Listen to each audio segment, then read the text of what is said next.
to the first talk of the research track. Here, give a huge welcome to Marcello Salvati. 10 years in security, doing a little bit of all the sides of security, red, blue, and everything, and research.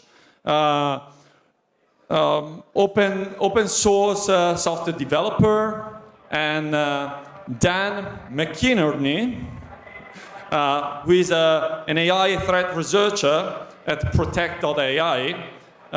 11 CVEs, mainly in the field of AI, 15 years doing red teaming and breaking stuff. So the talk is, did anybody say Gen AI? So this wouldn't be a 2024 security conference without Gen AI, right? So LLM for vulnerability discovery, Marcello Salvati and Dan McInerney. Thank you very much.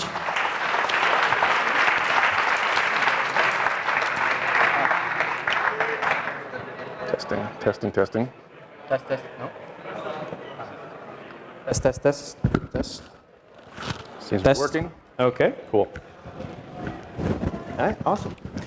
All right, welcome to our talk. I think we're going to get started. We're good? Okay. So this is, welcome. We're going to be talking about LLMs for vulnerability discovery, as the title implies. This is 7 months. This is the culmination of 7 months worth of research and development between us two. So we're actually really excited to get this out of the open and finally share this with everybody. For those of you who are new, who've been following this field, we are well aware that this is not a new area of research. Just to be perfectly clear, people have been trying to do this ever since ChatGPT came out like 2 years ago. What is new, though, about what we're going to be presenting here is that our approach to solving the problem, and also the fact that we are going to be releasing a tool that open source. And as far as we're aware, this is the world's first open source tool that would allow anybody to find ODay in any Python code base, as long as you have access to the source code. So that's mainly the difference between our research and all the other research that has been done so far. And we also have this tool that is backed by 12 ODays? 14 ODays that it has actually found in the wild. So it's not just a tool that we say, oh, it could find ODay. No, it actually has found ODays, and we'll be talking about those during the presentation. Obligatory, really quickly, who am I slide. We all work for Protect AI. We're all part of the threat research team. I'm Marcello. This is Dan. We did most of the research development on this. Ethan, who isn't here, is also part of the team. And he basically did the testing and the actual ODay finding. So we wrote it, and he ran it and found 8, 9 CVEs in the matter of 2-3 hours, which is pretty hilarious. So yeah, but I just want to make it clear, it was a whole team effort from the entire threat research team at Protect AI. And what's surprising to me is that the area of research that actually went a lot deeper in the past 6 months was the automation of penetration testing using LLMs. I haven't seen that much research done on using LLMs to actually find 0 days. Yeah. But now, after having built this tool, I finally understand why. It's because it's very difficult to do unless you're feeding it known vulnerable code and saying, hey, look, it wasn't trained on this known vulnerable code. It can find 0 days. Yeah. But we don't really care about that. We care about giving it a project and just letting the LLM run on it until it finds impactful 0 days. Not like, command injection in a CLI tool, but remotely exploitable vulnerabilities. Yeah, and this is sort of where we get into why we did this in the first place. So for the past couple of years, like I said at the start, people have been trying to do vulnerability discovery using LLMs for a while. And if you do Google this subject right now, this is probably one of the white papers that you'll probably run into. This is, I think, one of the latest white papers. Yeah, it's from June of this year. From June of this year. So the title of this is kind of misleading because, and what you'll find is the more you dig deeper into the subject, the more academic papers you'll find that don't release code with all the research that they do. It drives me crazy. Drives us nuts. It's always architectural diagrams and how would I actually build something that does this. Or two, the title is just completely misrepresenting the actual content of the paper. So in this case, just to be clear, like this paper didn't really do what it says. So it's funny because if you Google this paper now, this is what you find like as the second result. Because what they actually did was they took known vulnerable snippets of code, right? Put it into the LLM, and then made the LLM find those known vulnerable snippets of code in the same code base. So it's not the same thing as just pointing a tool at source code and with zero prior knowledge and having it automatically find ODay by analyzing by analyzing the code. Just to be clear, and that's what we set out to achieve. Was we wanted what is essentially, which is what we built, which is a LLM-powered static code analyzer for Python. And the reason why we targeted specifically towards Python was because we run a bug bounty platform at Protect AI called Huntr. You can go to hunter.com. And it's basically the first bug bounty platform entirely dedicated to AI and ML research. So basically, we have like 15,000 people trying to find vulnerabilities in open source AI and ML security tooling. So we wanted to basically give the researchers on Huntr like another arrow in their quiver, so to speak, to actually find low-hanging fruit vulnerabilities on the platform and save everybody time. And this is basically what we did. So we targeted specifically Python because of how because every tool in the AI and ML ecosystem is written in Python. Right. And on top of that, we know Python really well.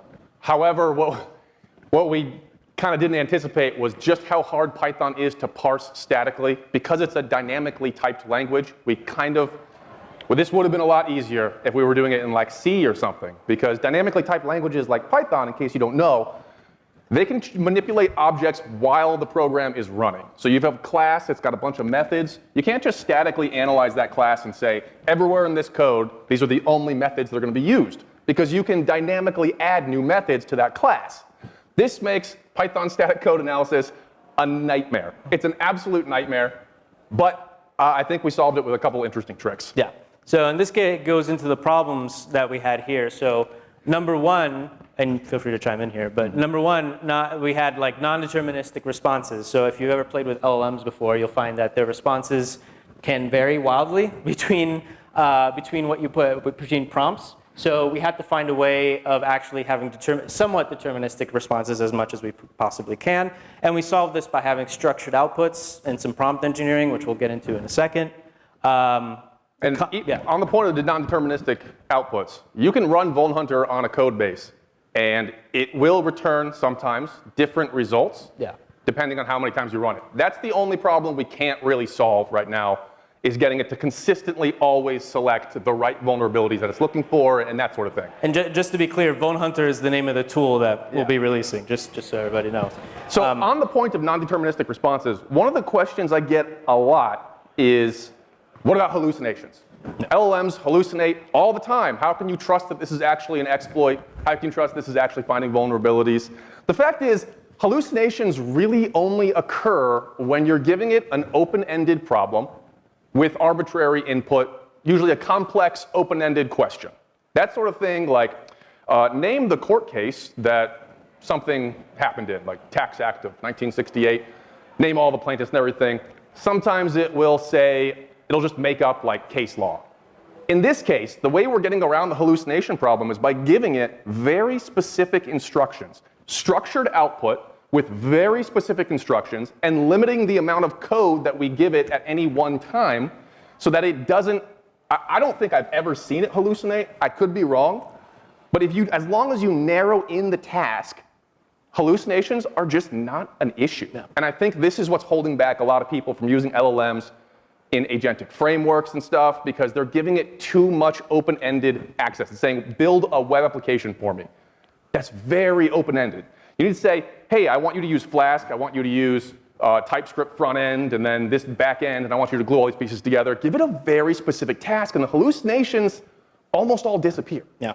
So that has not been an issue on this tool basically whatsoever.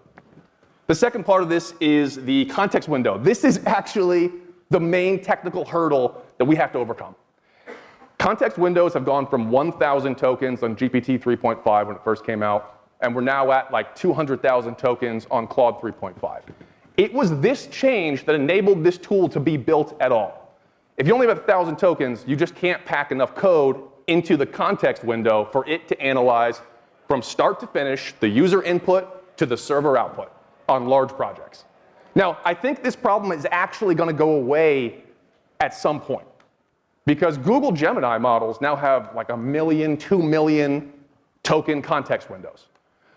The problem is, I mean, at that point, you can just fit an entire project into the context window and say, hey, go find 0 days.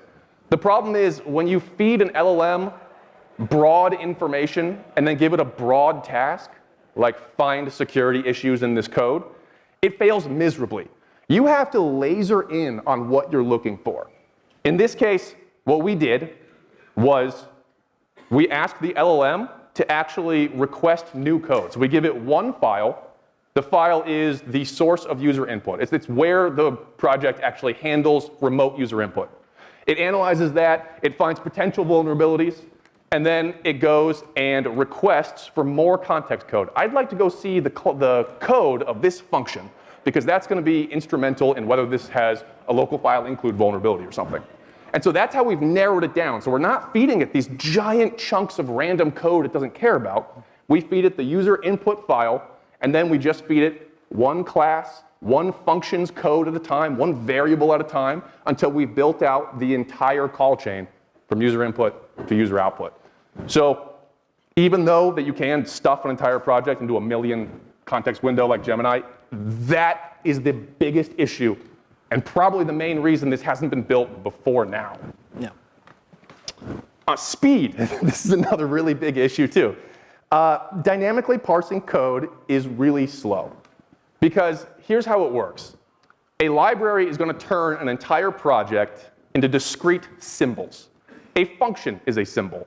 A class is a symbol. A variable is a symbol. An import statement is a symbol. All these are symbols. Now, initially, we were like, well, let's just kind of slam every symbol into an object and cycle through those symbols to find the actual code that the LLM is requesting for context to build out the call chain. That is exceptionally slow. There's tens of thousands of symbols in a small to medium-sized project. So we ended up having to do some pretty tricky logical analysis in order to get around that slowness factor. But you'll also notice in this tool, we're not building a multi-agent, sub-agent framework. That is not necessary. I think that people are overcomplicating LLM agents and LLM automations. They're trying to build out like an engineering agent and a QA agent that all like interact with a CEO agent and they tell it to do stuff.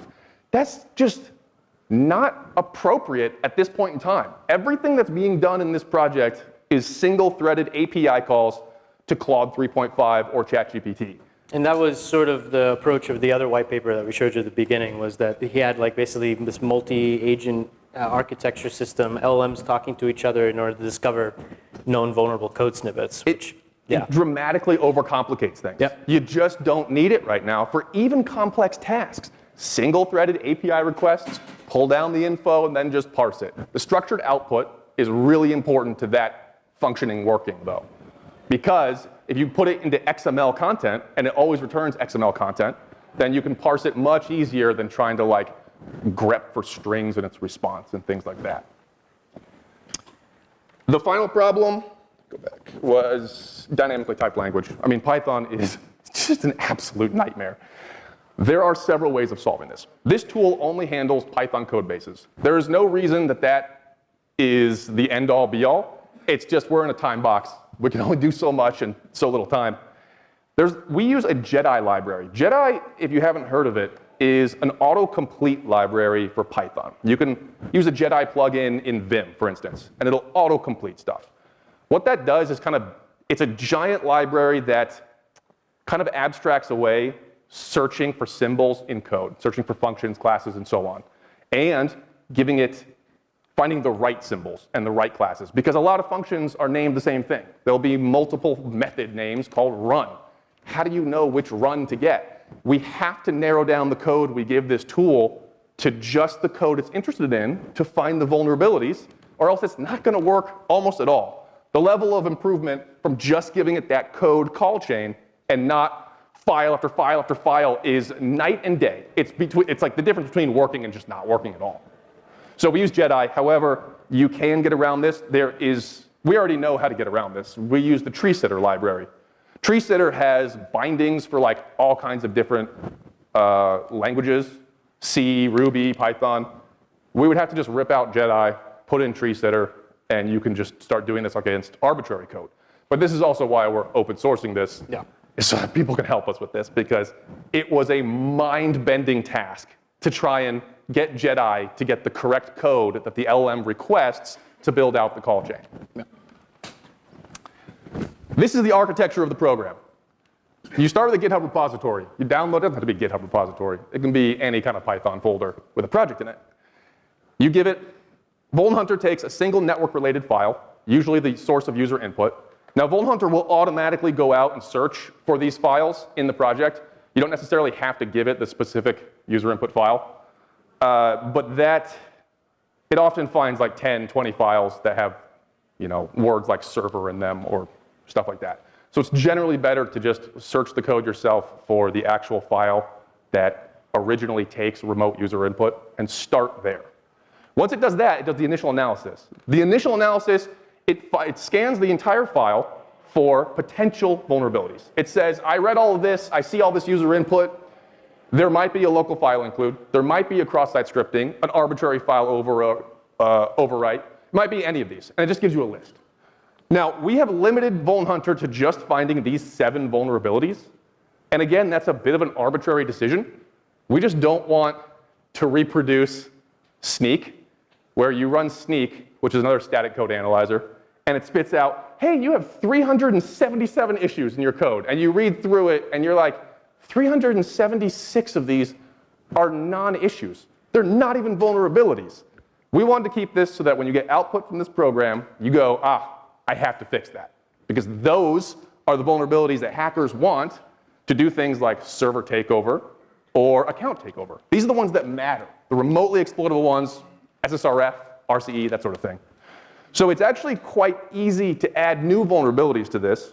We experimented with adding CSRF, CORS attacks, and denial of service.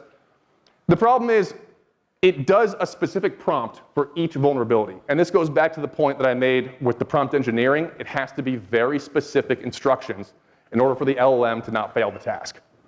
So we give it it runs into a loop where it does the initial analysis. It finds, well, let's say, 4 vulnerabilities. It could have these 4. Each one of those vulnerabilities enters a loop, 8, 9 times. The LLM will analyze the whole code, and it'll say, hey, I need this function. I need this class. And then we just add that function in that class, and then we move on. And at the end of that, it should build the entire call chain and be very, very accurate about whether there's that specific vulnerability in the code. This is what we do in place of multi-agent frameworks. Like, I'm sure that you could make this like asynchronous with 7 different LLM, but 1 for each vulnerability, and have it run a little faster. But the way we're doing it right now, it can scan a whole project in a couple minutes for less than 20 cents, 25 cents of token usage, which is insane. And it does it quite fast. So this is what we're doing. The secondary analysis is really the key here. Individually analyzing the vulnerabilities, looking for context code, looking for context code, looking for context code, and then spitting out the final result. Now, the final result is going to be 4 pieces. It's going to be the chain of thought. Chain of thought's really important, especially in Claude, to get the bot to kind of analyze its own thinking. So we use chain of thought, and then it gives the analysis of the code chain. And the analysis is phenomenal. Because it just has the call chain from start to finish of user input, it can tell you the exact functions. Like, this function feeds into this function, which feeds into this security context function, but that security context function is bypassable, which then feeds into this and that and this. And once you read that analysis, you will have an excellent idea of whether this is real or not, but it also gives you a confidence score. Now, the confidence score is what prevents this from just spitting out loads of nonsense. A confidence score of about 7 means it's probably a vulnerability, but you might have to tweak the proof of concept a little bit, because it also includes a proof of concept exploit. That might be the weakest area of this tool, is the proof of concept. The analysis is excellent, but then the proof of concept sometimes doesn't get everything right. So if you have a confidence score of 7, you'll probably need to go back and tweak the proof of concept a little bit. But confidence scores of 8, 9, 10, in my experience using this tool for the last couple months, is almost a guarantee that that is a valid vulnerability, and the proof of concept is either dead accurate or just requires a little tiny minor tweak. And then this is the mind-bending part. Getting the context code out of the code base was just, it was a nightmare, and it was just, I'm certain that this is not the absolute most robust method of doing this. But when you're analyzing static code, especially a dynamic language like Python, you're going to cover 95% of the cases, and it's going to take you 6 months to get that last 5%. So in this case, we actually tried like a million different things. We tried, I'm going to preempt some questions here. Why didn't you use RAG, retrieval augmented generation? Why didn't you use fine tuning? Why didn't you do this and that? Well, let me tell you, we did those things. I fine-tuned a model. We run a bug bounty program in open source tools. So we downloaded all the pre-patch code, all the post-patch code, and then we downloaded a few giant lists of CVEs, like the CVE list, I think it's called, which is just thousands and thousands of vulnerabilities, pre-patch, post-patch, all that code. We fine-tuned a model on that to see if that would help the models find vulnerabilities. Doesn't work at all. Awful. I probably spent $1,000 fine-tuning models, given the fact that I have maybe the richest data set of open source pre-patch and post-patch code that exists in the world. Didn't work at all. What happens when you fine-tune things is you're changing the structure of the output. You're not necessarily making the LLM smarter. So what happens is the LLM now thinks everything's a vulnerability. It's just, it'll find the vulnerability 100% of the time if it's there, but it also thinks that everything is a vulnerability.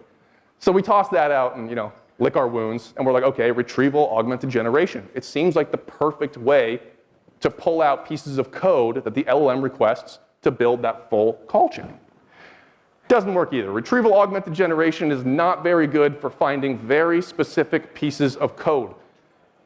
It's not that good for analyzing code in general. The reason being there's a lot of overlap in the variable names, in the function names, in the class names. So retrieval augmented generation also failed miserably because it just generated lots of code that you just don't care about. And you need to be like a sniper when you're pulling out the functions, classes, and variables that the LLM requests to complete the whole code chain, which left us with no option but to statically parse a dynamically parsed language. That was my nightmare. A lot of 4 a.m. nights. I tried a million different things. There's a library called AST.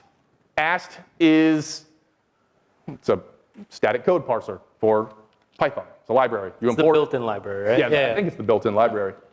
So I was like, okay, let's build this raw. And it's like, it worked. Like I could tell my proof of concept was working. This was the correct direction to go in because now I'm sniping the exact functions, classes, and variables the LLM is requesting from the right files. That is just ridiculously slow, and it misses a million edge cases. I can solve those edge cases, but then I'd be here for 20 years. Yep. So we're like, okay, this has to be solved already. And Marcello found language server protocols. Yes. Well, we found tree sitter first. Yeah. Yeah. Tree sitter is basically a bunch of language bindings that allow you to parse various languages, but it's got its own domain-specific language that you have to use to actually use it. So it's very complicated. We wound up with Jedi though. Yes. Because it was kind of the only thing that worked somewhat easily out of the box. And allowed you to gather all the symbols like you mentioned. That was basically what we learned. Right. It does everything I was doing manually with AST, but it does it kind of in an automated fashion. But even Jedi documentation will tell you, hey, listen, we're going to try and find the source of this variable or function.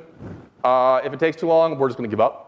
And we're like, okay, no, that's fine. And there was also a number of bugs in Jedi while we were doing this that we found as well. So because of this, there's a very strict version of Jedi that VulnHuntr uses that you have to use in order to get it to work. But it's fine. There's a Docker file. You can use it in a Docker. Right. And so you have a couple other options. You have Asteroid. You can use, what was that Microsoft library? We've tried them all. Yeah, we tried everything. Yeah, we tried everyone under the sun. This is what we settled on. It's Jedi, and it's a specific flowchart of options to find the right code and not find extraneous code that is not relevant. False positives and false negatives in this stage of the code destroys the ability for the program to build the full call chain. Because if you get the wrong run function, because oftentimes there's 10,000 run functions. You get the wrong run function, now you've got this chain of functions, and then it just ends right here. Even though it needs to continue all the way out here, it dead ends on that run function, because that run function is the wrong code, and the LLM goes, not vulnerable. Like that's a major problem. In this case, we do first Jedi script search. The trick that I found, that I finally solved this issue with, and made this program like actually start working robustly, was to have the LLM return not just the function, class, or variable it wants, but also the exact line or two of code that it's analyzing where that function, variable, or class comes from. That way, I can just search all the files for that little snippet of code, and I know I'm in the correct file to get that code that it wants to complete the code chain. Then I can just use Jedi script, which just loads it. It loads the file up into like an object that you can search.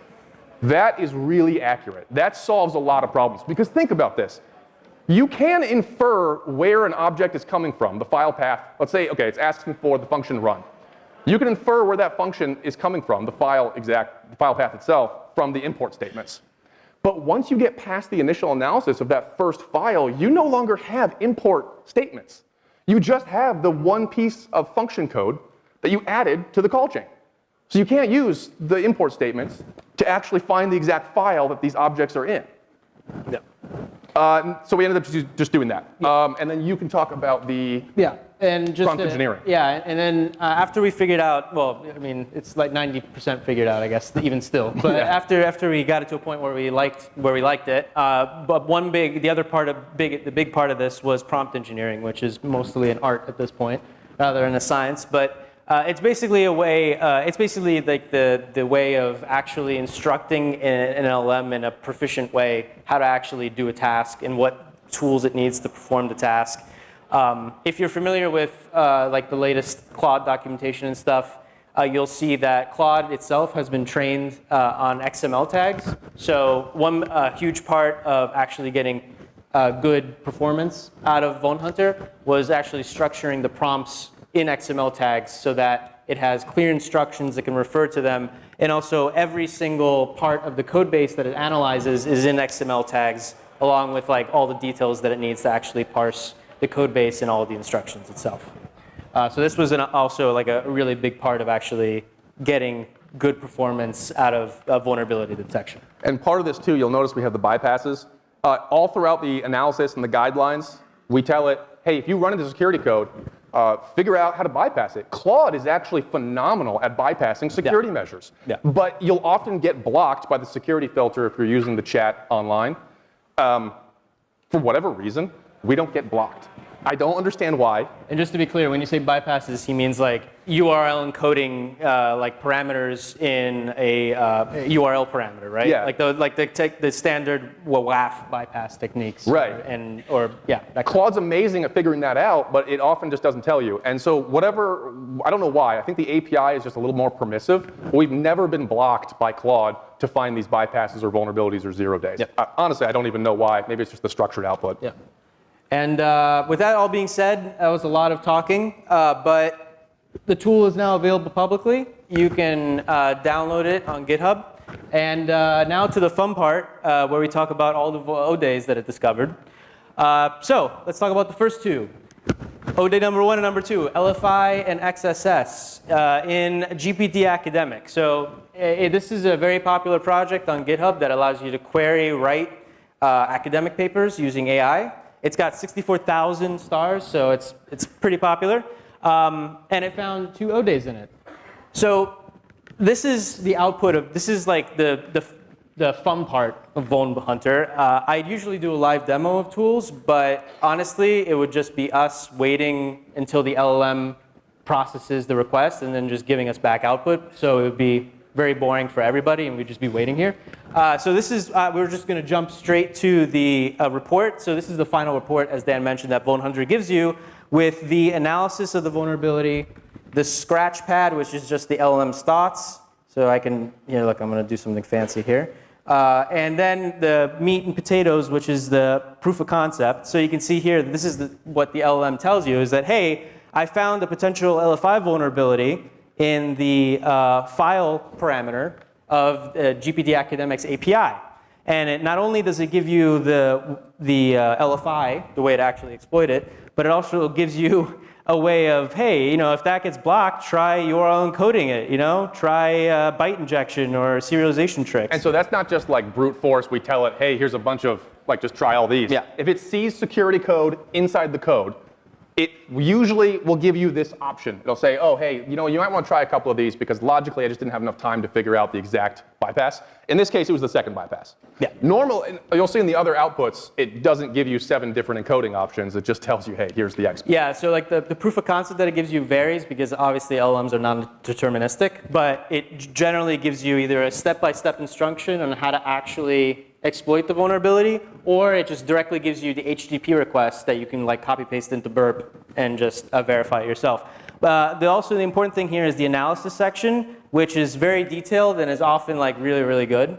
And that literally gives you all of the breakdown of how it came to the determination that this is exploitable. So those were the first 2 ODAys, and we have CVEs for them. ODA number 3, we have a remote code execution in RagFlow. This is, again, 20,000 stars on GitHub, very popular open source retrieval augmented generation system. And again, let's take a look at VulnHuntr's output. So, oh my God, hold on one second. That was weird. Yeah. So in this case, the output of VulnHuntr is just the HTTP request to directly exploit the remote code execution. And in this case, you can see that the way it's exploiting it is just by adding an import Python statement and calling the system function here in order to actually execute a command on the remote server. So we copy pasted this into Burp with very few modifications and easy to verify. So again, and again, the analysis gives you the complete breakdown of how it came to the determination. Pretty straightforward. OD number 4, SSRF, so server-side request forgeries in FastChat. FastChat has 36,000 stars on GitHub. FastChat's actually, if you're familiar with the LM-sys arena, the arena of all the LLMs when their ELO is, FastChat runs that. Yeah. That's why it's so popular, and you probably haven't heard of it, but you probably have heard of LM-sys, which has, the arena ranking. It's a very popular framework with actual AI engineers. And then, again, same story. We run VulnHuntr on it. Or rather, Ethan ran VulnHuntr on it, I think, and basically it just gives you the HTTP request in order to exploit the SSRF. So here you can see that this is the parameter that's actually vulnerable to SSRF. You give it a URL, and the server will reach out. And the really cool thing about VulnHuntr that other static code analyzers can't do is it finds complex multi-step vulnerabilities, meaning you need to put up multiple requests to exploit this. No static analyzer today is going to do that. VulnHuntr does. It tells you you need to make 2 requests. You set up the vulnerability first, and then you trigger the vulnerability. I have never seen Sneak or anything do this because Sneak and all them can't put the whole call chain together. Yeah, it's just too much work. So that's a good call. So one of the questions that we'll probably get from one of you is what's the difference between this and semgrep or CodeQL? And the main difference is that this is generalizable, and it also, like Dan said, it can actually find multi-step exploits. So it can actually reason about, hey, in order to get to this code path, I need to do this request, this request, this request. And then OD number 5, we're going to speed it up because we have a little bit of time. XSS, Comfy UI, 54,000 stars. Again, simple list of how to exploit it, upload it. It literally tells you create an HTML file, upload it with this content. Yeah, another multi-step vulnerability. Multi-step vulnerability, easy, done. CVEs. And finally, so that was only 4 of them. We have 6 more incoming. So this is, in total, we found around 14 ODAys, or Ethan rather found 14 ODAys. The reason why we're only talking about these 4 right now is because the other 4 are in the disclosure process, so we can't really talk about them yet. But we'll be updating the VulnHuntr GitHub README with all of the ODAys that it found. And hopefully other people ran it, and we can add ODAys that other people find with it too. These are the CVE lists of all the ones that we mentioned. Again, we'll be updating these on the GitHub as well. And in terms of actually using it, you install it, And this is pretty much it. Like you point it at a GitHub repository that you cloned locally, you give it a starting file, and that's it. You just sit back and wait until it finds an ODay, basically. Yeah, and technically, you don't even have to give it that starting file. You can literally just run vulnHuntr -p target. Yep. And it'll just automatically find that starting file. Yep. And with that, that's it. Questions?